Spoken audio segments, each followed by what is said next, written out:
Hello and welcome to Energy Unplugged by Aurora.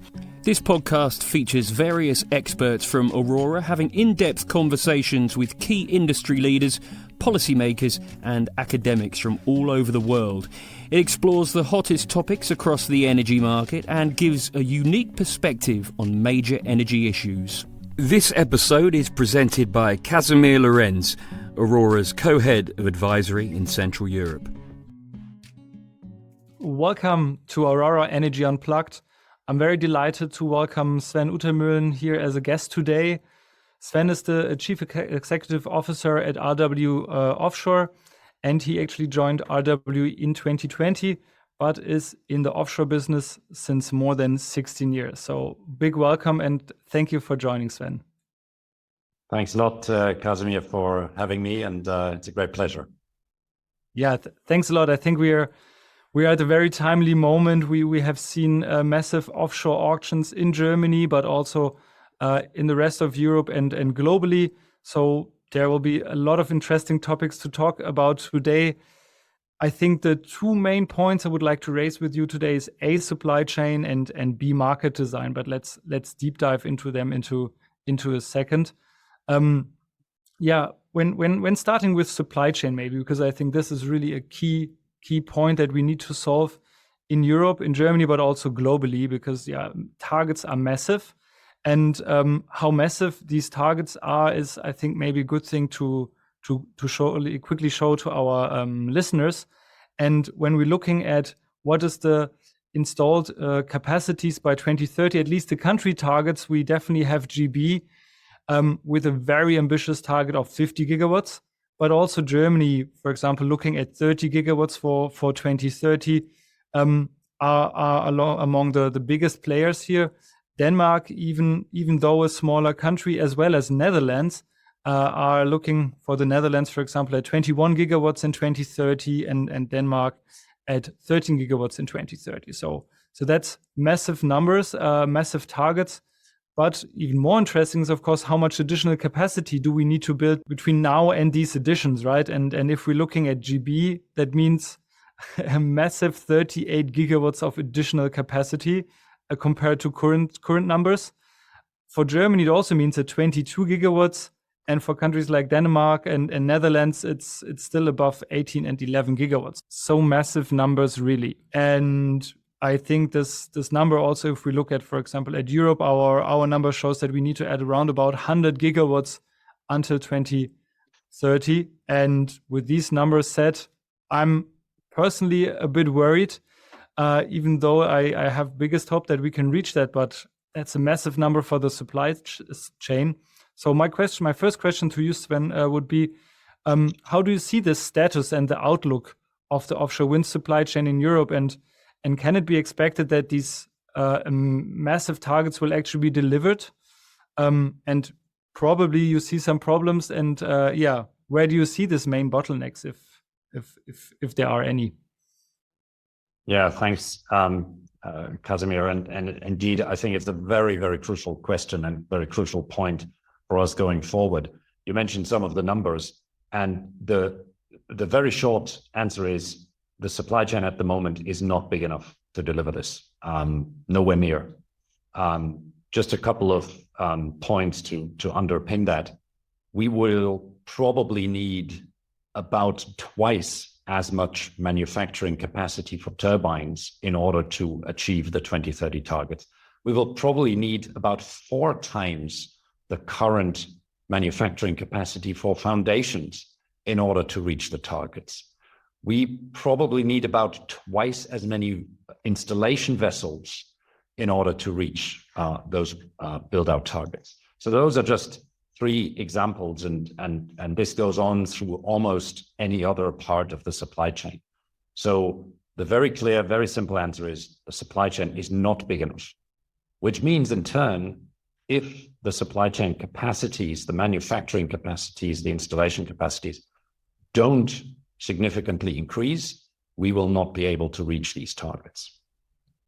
Why is that the case? Well, on the one hand, the targets increased so quickly as a result of increasing pressure for both decarbonization, but also increasing awareness on security of energy supply, that governments increase their targets so quickly that the supply chain simply hasn't had enough time to react yet.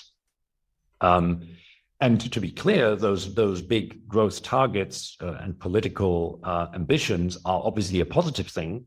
But in order for us to deliver them, we need now to react and to grow the supply chain. The second point, though, is not just the speed at which these targets grew. The other issue is also that the supply chain, or in many parts at least, is not in a financially very healthy situation, which means that they also struggle to take the necessary investment decisions in additional manufacturing capacity very easily. And that is why it is now crucial that the mechanisms are put in place which incentivize and support the supply chain to actually make these investments in additional manufacturing capacity. So it is a big concern indeed. Of course, somebody might say, well, wait a minute, are we talking about Europe only, or what about the global situation? Strictly speaking, the global situation isn't much different. If you look at the United States, for example, also significantly increased build-out targets there, and almost no manufacturing capacity existing in the United States. So there, it's not that we could say, well, then let's just import everything from the US. That at least from today's perspective, also doesn't work. And of course, otherwise, the alternative would be to source from Asia. But number one, also there, the manufacturing capacity is limited, but also, of course, sourcing from Asia would come with the risk of losing critical parts of the supply chain industry here in Europe, potentially, and also the risk of reducing the security of supply and an erosion of Europe's leading sustainability standards.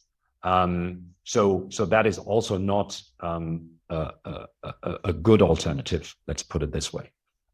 Therefore, the answer has to be increasing the capacities in the European supply chain. That's crucial. Perfect. Yeah, very interesting. And I think especially also the numbers you'd have mentioned, by what factors we are underdeveloped, so to say, in order to meet the targets. I think you mentioned already that's of course from an organizational process and technical challenge to really get there. And that will be challenging enough. But you mentioned another point, which I find also very interesting, that the supply chain is not in a good financial situation. As a first thought, I would say yes, but we have these amazing targets. In many countries, we have a lot of certainty about financing these assets. There are CFDs, there are market premiums. So you could argue that there is financial security for you as developers, and then also for the supply chain.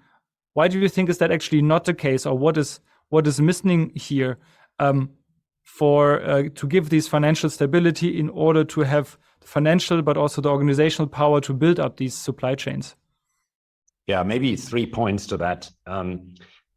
Fundamentally, I have a lot of trust in the mechanics of market economy, i.e., if there is a market, if there is money to be earned, then investments will be made eventually.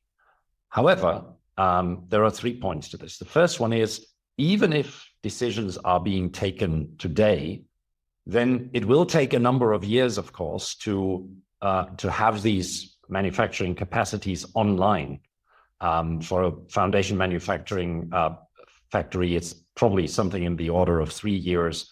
A turbine factory, it's maybe even more than that.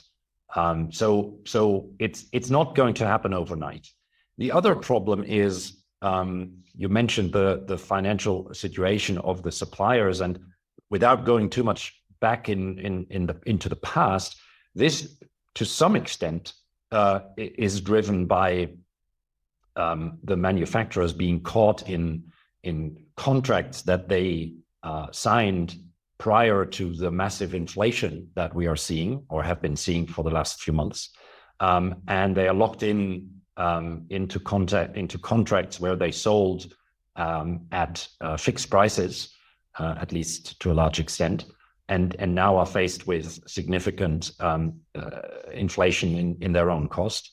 But also, it's partially driven by the auction mechanisms that we have had in place and in parts still have in place, which are so much focused on price that it has led to a race to the bottom. And these contracts that manufacturers made simply at the moment don't cover their costs anymore. Which brings me to the third point. So that's why it's difficult for these companies at the moment to just easily make new investment decisions. Which brings me to the third point. What needs to be done in order to stimulate this investment? On the one hand, I think if you look at, for example, what the United States have done with the Inflation Reduction Act, that provides significant incentives for investments in supply chain capacity. And whilst the European Union has reacted to that with the Net Zero Industry Act, which has set a broad target to have 40% of net zero technologies manufactured in Europe, those are some good starting points, but it still needs some improvement, because what it is required is adequate financing and funding mechanisms which help the supply chain companies to make these investments now in these challenging times. And then the final point is, if you look at the market design at the moment, some of the issue is that there is a mismatch between the increasing cost on the one hand, driven by the massive inflation that we're seeing and also some disruptions in the supply chain, and that not being matched on the revenue side. Let me explain that in a bit more detail or clarity. Mm-hmm. What we're seeing in the market and have been seeing over the last few months is an increasing cost over, let's say, pre-Ukraine war times of 20 to 40% increase in cost for offshore wind farms. And that's purely driven by market forces, inflation, and supply chain disruptions. And this is unlikely to go away anytime soon. At the same time, though, many of the revenue mechanisms and auction mechanisms lack, for example, indexation of CFDs, which means that for the developers like ourselves, it is also not possible to simply absorb that massive cost increase if we don't have a corresponding increase in our revenues. And you could only have that if you provide for indexation of CFDs, or if you rely on power prices going up in PPA mechanisms or something else. But that is also not something that can be so easily assumed. Yeah. So this puts the problem into the market of saying, well, the supply chain companies obviously can't simply absorb these cost increases, but the developers also cannot. And that is where the market designs, the auction designs need to be adapted to make these business cases investable. Because ultimately, that's what it always comes down to. Yes, investments will be made, both in the supply chain and in the projects, the assets themselves, if companies, investors see an investable business case. Then the investments will be made, I am absolutely certain. But if the investment cases, the business cases are not there, then we will struggle to see these build-out targets to come to reality.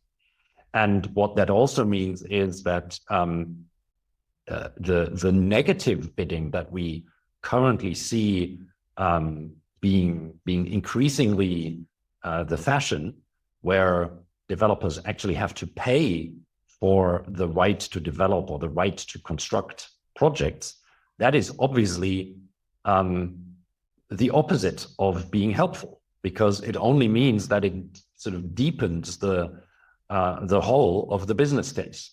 And that needs to be earned back in some way, shape, or form. Yeah, very interesting. I think we raised a few points I would like to maybe reiterate as well. So I think an important point is firstly understanding that the manufacturers, as you've been said, they're caught in these contracts. Therefore, it's a very challenging situation for them at the moment. But this will also, of course, have an impact on their behavior in the future, I assume. So when you're renegotiating with the Siemens, Vestas, and so forth about future turbines, you're seeing a different behavior on their end. So are they requiring you to have an indexation in the contracts that you have together with an EPC, or what is the change that you are seeing with regards to these contract setups with the industry, so to say? Yeah, maybe without revealing too much of our individual discussions there with the manufacturers, but yes, indeed. I mean, you know, the practice that used to exist in this business, in this market, obviously is not sustainable anymore. The practice was that contracts were made largely on fixed prices, despite the fact that between the time of contract signature and price fixation and actual delivery in offshore wind, there is typically anywhere between 2 to 4 years of time lag. But that risk seemed acceptable for many years, with inflation always hovering around the 2%, and everybody was just able to sort of basically factor that in, and it worked fine. Now, of course, that obviously is not a sustainable way anymore, which indeed means you either have to introduce indexation between the parties, and of course it doesn't stop, let's say, between a developer and an OEM. Surely the OEMs, you know, the supply chain obviously is several levels deep. So you know, it sort of cascades down into the supply chain. You either have to talk about indexation or some other sort of hedging. You know, you can do commodity hedging also, but also that obviously comes at a price or at a cost. And these instruments ultimately indeed are being factored into discussions these days. And I also see that continuing for the future, because I think this comfort or the certainty that inflation will always be at very low levels, that has gone, and that won't come back very, very, very quickly and very easily. At the same time, of course, we also need to make sure that indexation can work both ways, because clearly it's not a given that inflation will always stay very high. Maybe we will at some point also see reducing inflation, and then or maybe even negative price development for certain raw materials, and then surely we also need to make sure that that is reflected in price formulas. But yes, these kind of discussions are happening.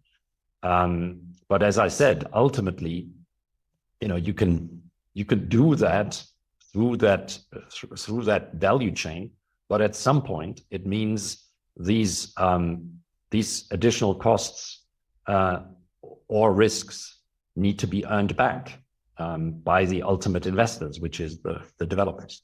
Yeah, fully understand. And yeah, to reiterate that, of course, it means the developers or likewise RW and similar, you're facing this pressure from the OEMs to have that inflation indexation or kind of a more price formula. And at the same time, I think that's also what you mentioned already, on the revenue side, that has to be reflected as well. And this is something that, if I understand you correctly, you don't see at the moment being reflected.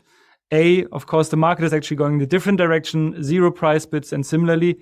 And yeah, with an immense target pipeline, as we just discussed, of course, the OEMs also start to having more power. because they know there is a big target to be reached, and therefore exercising pressure on you.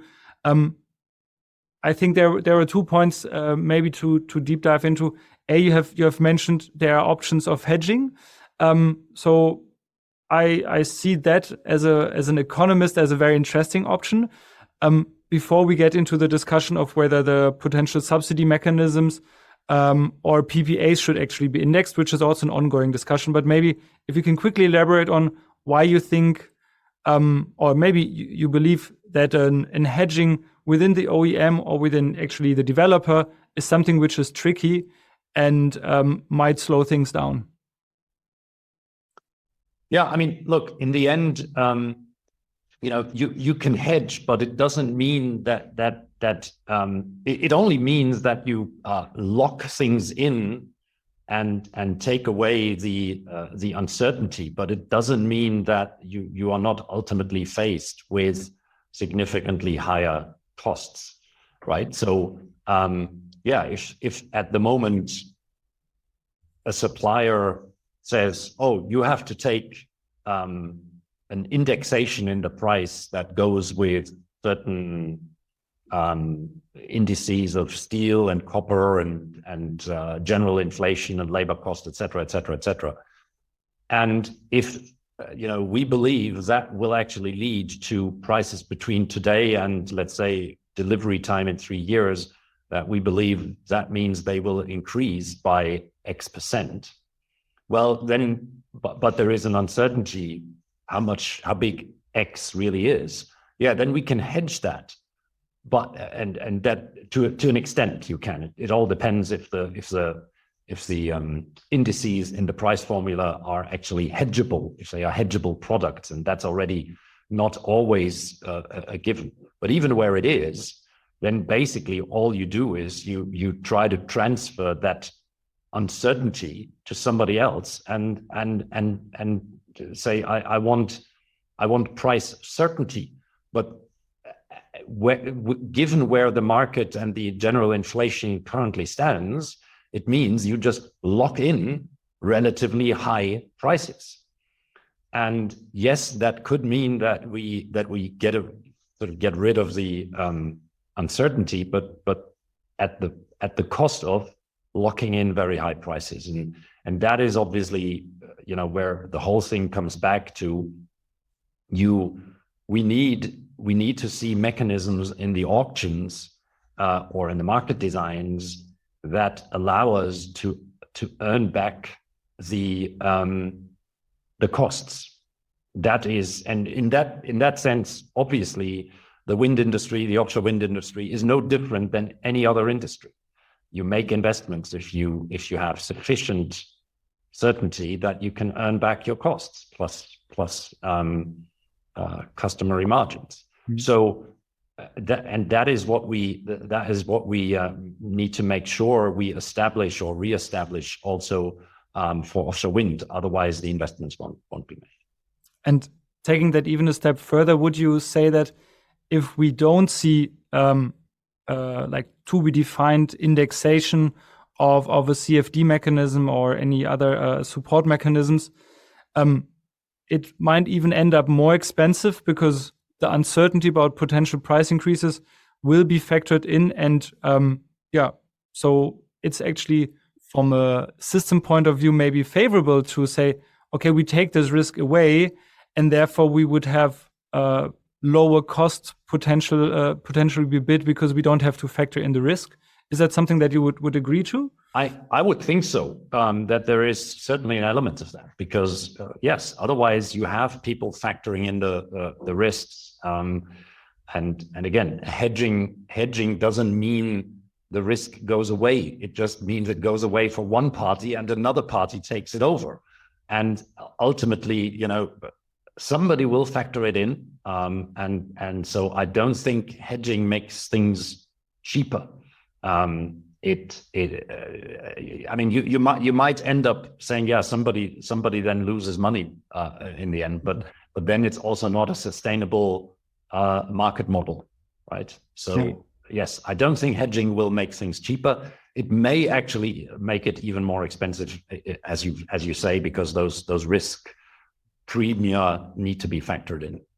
So I think from a macroeconomic point of view, I still believe that two-sided CFDs with indexation from a macroeconomic point of view is probably the best thing to do.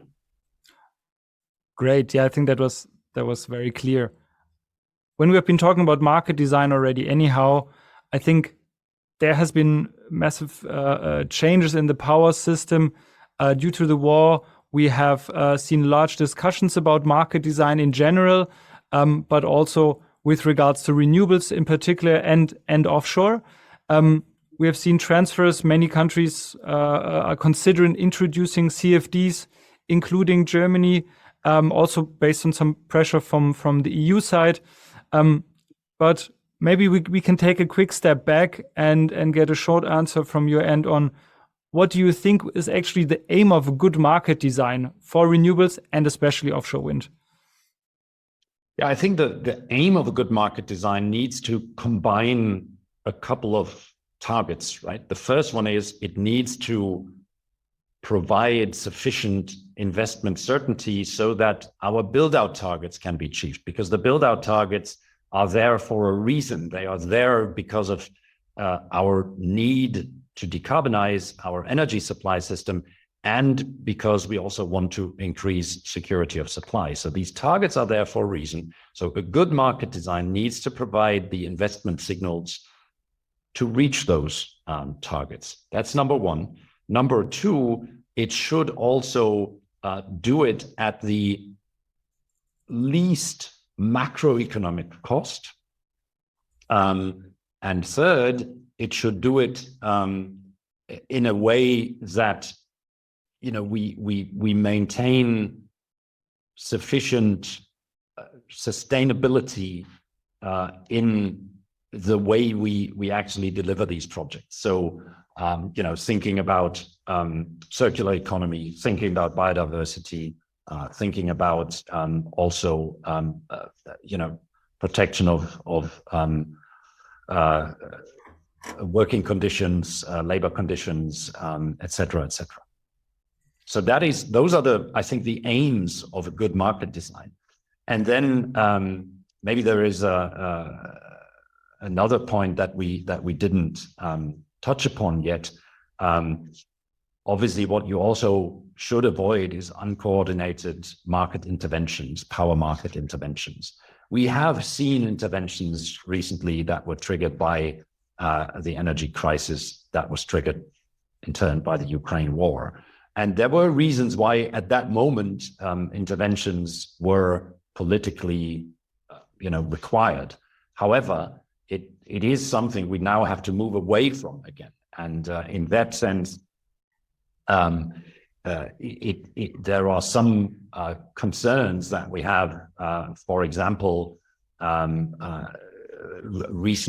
very recent proposals about measures on revenue caps, where the bar to apply these revenue caps could be lowered again, and allowing European member states, to design them and making them more permanent. Those are certainly measures that would undermine the electricity market and the investor confidence. And then the final point is, of course, I mentioned now a few times two-sided CFDs with indexation. These are one important pillar in our minds, but also there is a second one. We need to also be able to serve a PPA market for industries that need green power in order to decarbonize. And so actually, we need both pillars. We need a pillar that allows for two-sided CFDs with indexation, and we need one pillar where PPAs with the green certificate of the power, the green nature of the power, can be signed with industrial players that need the green power. Yeah, I think these points were indeed very interesting. Would love to go into all of them in details. Unfortunately, we don't have the time to that, especially the question, of course, CFDs, PPAs, how to combine them to make indeed sure that we are filling up the 3 points that you have mentioned before. I think is a key point that we need to solve, and there are indeed different opinions as well as different discussions going on. I think, but relating again to the questions that you have mentioned or to the points that you have mentioned before, one key aim and one key target that the market support mechanism should fulfill is providing sufficient investment certainty. And this is what some people at least say, is that when we're thinking about support mechanisms, we have to keep in mind that it's not only in Germany where we're building out offshore wind, or it's not only in the Netherlands, but actually countries are competing with each other also for the industry. And especially if we're in a situation, what we have discussed before, very tight supply chain, huge targets, everybody wants to build out. I think when discussing the market support mechanisms in single countries, of course, we need to also take into account your second point, the macroeconomic efficiency that can be low cost, but also low system integration cost and the right incentives. And would be very happy to discuss that in detail, but maybe given the time, let's focus on the point before: investment certainty by providing investment signals and attractiveness. Therefore, my question would be like, we see that there is kind of a bit of a competition between the different markets. How do you think like different markets actually compare with regards to their attractiveness? Maybe looking at GB, Germany, Netherlands, or France and the US. Pick some that you find particularly interesting to A, compare, or B, to rate to some degree their attractivity and attractiveness for you as a developer, and therefore probably also the probability of reaching the targets is something that you can deduct from that. Yeah. I mean, let me say right at the start, I don't think there's any market who's got it perfectly right. In every of those markets you mentioned, and also any other that comes to my mind, there are certain things that are good and positive, and others which are concerning. So let me give you maybe some of the most important points. So it starts with, are there clear and front-loaded auction schedules and volumes? In most markets, we see that now. The UK is a little bit unclear because there is not really long-term certainty. I mean, there are auctions every year. The CFD auctions are run every year, which is per se a good thing, but there is no long-term certainty as to, okay, how many gigawatts in each year? That is something that other markets have gotten better, for example. The other criterion, are there two-sided CFDs with inflation adjustment or something of that same nature? Some markets got that pretty well, like the UK, like France, and then there are other markets where that is totally missing. Germany, for example, I don't think has a good answer to that at the moment. Are there alternative route to markets, PPAs, that work? In principle, there are possibilities in many markets, but it can be very difficult and challenging to turn it into reality in some. Then another topic we didn't touch upon is the auction a one-step process in a dynamic descending clock auction? Because that, we believe, is the best way to run these auctions. Well, that's only the case in some few markets. In several, you have actually a two-step process where first you have to go through one auction to get the development right, the seabed right, the lease, whatever you call it. And then in a second auction, you actually have to secure your offtake. And in those markets where that is the case, it actually starts with negative bidding in the first phase, in the lease auction. That is actually not helpful, as I said in the beginning. It just adds cost. So not ideal. And then generally, as I said, negative bidding is unfortunately something that we also see in other markets, for example, in Germany and the Netherlands, which is also not helpful. So it's, none of the markets is perfect. There are positive things in each of them, but there are also negative things in each of them. And I think this is a little bit the general observation that I have is we are still very much in a phase where, whilst there is a lot of political ambition and a lot of political willingness to say, yeah, let's build more renewables, let's build more wind power, let's build more offshore wind. That's great. But we haven't, and none of the countries or markets has yet found a market design that really works well to enable this. So the willingness is there, but the mechanisms and the tools to make it happen, we still need to put a lot of work in. Thank you. Yeah, very, very helpful. And I would love to discuss or maybe go through a few markets and what needs to be changed in each of them.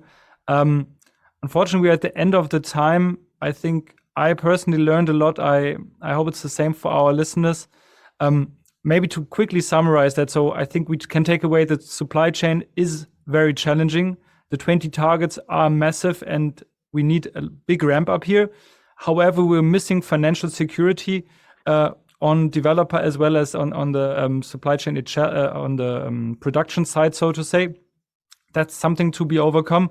Mechanisms are known, are applied in some markets, but I think we also agree that no market is yet perfect from a developer's perspective. And yeah, when redesigning mechanisms, you mentioned also important points to keep in mind, investment signals, but also macroeconomic efficiency. And I think this will be a very interesting discussion that we will be having over the next month and years, and would welcome to have the discussion with you again at some point. At this stage, thank you very much for that very interesting talk. Looking forward to continue this discussion at the next opportunity. Thank you. Thank you very much, Casimir, and thanks for having me. I would like to let our listeners know that we have released our first European-wide offshore wind attractiveness report that compares the attractiveness of investments in offshore wind across 21 European markets. It includes our outlook on market size, an analysis of policy and regulation, a forecast of government support levels, as well as our view on project-specific economics. So very timely, very topical. Please reach out to us if you want to know more about it. Thank you again for listening in, and goodbye. That was Casimir Lorenz, Aurora's co-head of advisory in Central Europe, talking to Sven Utermöhlen, Chief Executive Officer of RW Offshore. Do keep an eye on our podcast feed for more in-depth conversations with senior members of the energy industry. The best way to do this is to subscribe on whatever platform you use. Thanks for listening, and goodbye.